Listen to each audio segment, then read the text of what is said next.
విజయోత్సవాలను నిర్వహిస్తూ ఉండగా కౌంటర్ ఇచ్చేందుకు కాషాయ పార్టీ సిద్ధమైంది.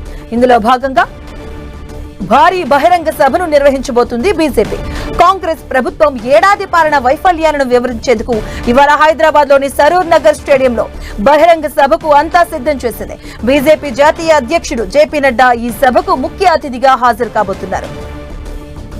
ఏడాది పాలనలో కాంగ్రెస్ ప్రభుత్వం చేసిన మోసాలను, వైఫల్యాలను ఎండగట్టడంతో పాటు ఇచ్చిన హామీలను అమలు చేసేలా ఒత్తిడి తేవడంలో భాగంగా ఇవాళ సభ నిర్వహిస్తున్నామని అంటున్నారు తెలంగాణ బీజేపీ నేతలు. అన్ని వర్గాల ప్రజలు హాజరై సంఘీభావం తెలపాలని విజ్ఞప్తి చేశారు. పార్లమెంట్ ఎన్నికల తర్వాత తెలంగాణలో బీజేపీ నిర్వహిస్తున్న తొలి బహిరంగ సభ ఇదే. ఇక కాంగ్రెస్ ప్రభుత్వ వైఫల్యాలను ఎత్తి చూపేందుకు బీజేపీ ఈ సభను ప్లాన్ చేసింది. కాంగ్రెస్ పార్టీ నేతలు ఎన్నికల్లో ఇచ్చిన హామీలను ఇక ఈ సభలో ఒక్కొక్కటిగా వివరించనున్నారు కాషాయ పార్టీ నాయకులు. హామీలను ఎందుకు అమలు చేయడం లేదని ప్రభుత్వాన్ని ఈ సభా వేదికగా ప్రశ్నించనున్నారు.